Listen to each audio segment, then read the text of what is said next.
স্বামী মুরসালিনের কবরের পাশে ১.৫ বছরের শিশু সন্তানকে কোলে নিয়ে নিথর বসে রয়েছেন সোনিয়া বেগম।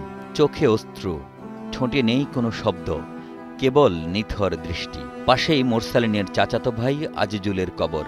আজিজুলের বড় ভাই তাইজুল চৌধুরী ভাইয়ের কবরের পাশে আজিজুলের ২ শিশুকে নিয়ে ফুঁপিয়ে ফুঁপিয়ে কাঁদছেন। বাড়ির উঠানে নিহত মুরসালিনের বোনদের আর্তনাদে ভারী হয়ে উঠেছে পরিবেশ। মুরসালিন চৌধুরী তখন আমি ওকে হাতে পায়ে ধরে যে ভাই তোর আমার ভাই মরে গেছে। তা মাসুম বলে কি যে না, মাসুম ভাই বলে কি যে না, ওর ভাই যে তেল ডুবো তেলে ভাই যে খাবো, এবার কুরবানির গোশত খাবো না, এবার আমার ভাই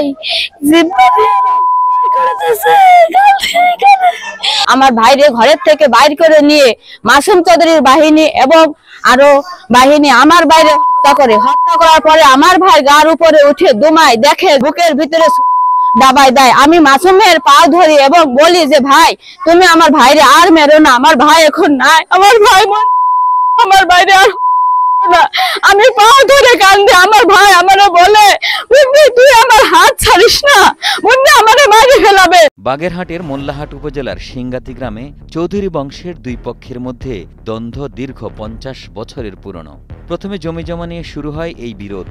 এরপর এই বিরোধ রূপ নেয় আধিপত্যের দ্বন্দ্বে, যা নিয়ে বিভিন্ন সময় ২ পক্ষের রক্তক্ষয়ী সংঘর্ষে এখন পর্যন্ত নিহত হয়েছে ৭ জন।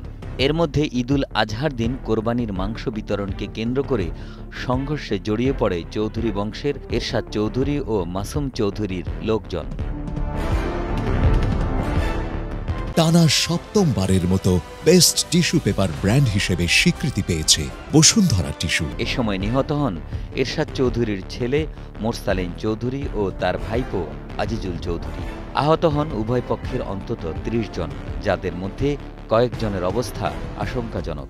দীর্ঘদিন ধরে জায়গা জমি নিয়ে গ্যাঞ্জাম, এই লোকরাই ৭টা মার্ডার করলো নিজেদের ভিতরে।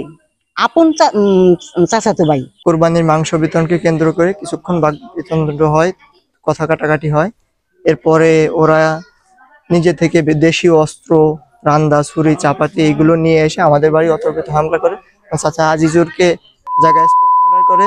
আর এরপরে মাগরিব পরে যে মুরসালিন চাচাকে হয় রাত 10টার দিকে হাসপাতালে মৃত্যুবরণ করে। দুপক্ষের রক্তক্ষয়ী সংঘর্ষের সাক্ষী হয়ে দাঁড়িয়ে আছে উভয় পক্ষের ভাঙাচড়া বাড়িগুলো। এ ঘটনায় পুরুষ শূন্য হয়ে পড়েছে পুরো চৌধুরী পাড়া। তো আসলে পরিস্থিতির শিকার কার কপে কার কিসে কিভাবে খুন হয়েছে এই দুটো লোক, এটা আমি বলতে পারবো না, কিন্তু আমি নিশ্চিত এটা যে এই বাড়ির কোনো লোকজন এখানে ছিল না। এরকম খুন জখম এরকম হাতিয়ার তারা নিয়ে যায় নাই। ফের সংঘর্ষ এড়াতে সিংগাতি গ্রামে মোতায়েন করা হয়েছে পুলিশ। এ ঘটনায় গ্রেপ্তার করা হয়েছে একজনকে। সিংগাতি গ্রামে চৌধুরী বংশের 2 গ্রুপের সংঘর্ষে যে 2 জন নিহত হয়েছে, নিহতের পরিবার থেকে আমাদের কাছে এখনো পক্ষ থেকে কেউ এজাহার দায়ের করেননি বা অভিযোগ করেন নাই। আমরা যতটুকু তাদের সাথে কথা বলে জানতে পেরেছি আজকের ভিতরেই তারা এজাহার দায়ের করবেন এবং এজাহার দায়ের করলে আমরা মামলা রুজু করব। আর এই ঘটনায় এখনো পর্যন্ত আমরা একজনকে আটক করেছি, যাকে বিজ্ঞ আদালতে প্রডিউস করেছি 54-এ। মামলার এজাহার হওয়া মাত্রই আমরা সেই মামলায় তাকে পুনর্গ্রেপ্তার দেখানোর আবেদন করি। চৌধুরী বংশের দীর্ঘদিনের এই রক্তাক্ত দ্বন্দ্ব এখন আর কেবল 2 পরিবারে নয়, পুরো সিংগাতি গ্রামই আতঙ্কে। স্থানীয়দের একটাই দাবি, এই দ্বন্দ্বের স্থায়ী সমাধান। বাগেরহাট থেকে মামুন আহমেদের পাঠানো তথ্যচিত্রে ডেস্ক রিপোর্ট, কালের কণ্ঠ।